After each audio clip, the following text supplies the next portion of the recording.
একটা ৮ বছরের শিশু, সে এখনো ঠিকমতো পৃথিবীটাই চিনে উঠতে পারে নাই।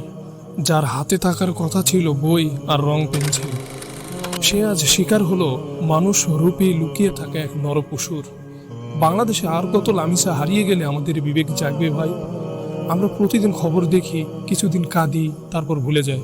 কিন্তু যে মা নিজের সন্তানের বিচ্ছিন্ন মরদেহ দেখেছেন, যে বাবা আজীবন দুঃস্বপ্ন নিয়ে বেঁচে থাকবেন, তারা কি কোনোদিন ভুলতে পারবেন? কেন বারবার এমন অপরাধীরা জামিন পান? কেন আগের অপরাধ থাকা সত্ত্বেও সমাজে ঘুরে বেড়ানোর সুযোগ পায়? আজ যদি দৃষ্টান্তমূলক বিচার না হয়, তাহলে আগামীকাল আরেকটি নিষ্পাপ শিশু এই নরপশুদের শিকার হবে।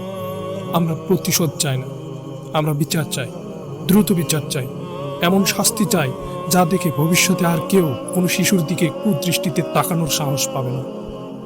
আজ লামিসা, কাল হয়তো আপনার আমার সন্তান। যদি এখনো আমরা চুপ থাকি, তাহলে এই নীরবতা একদিন অপরাধে পরিণত হবে। আজ সময় এসেছে শিশু নির্যাতনকারী ও খুনিদের দৃষ্টান্তমূলক এবং প্রকাশ্য শাস্তির আওতায় আনার, যেন ভবিষ্যতে আর কোনো নরপশু একটি নিষ্পাপ শিশুর দিকে কুদৃষ্টিতে তাকানোর সাহস না পায়।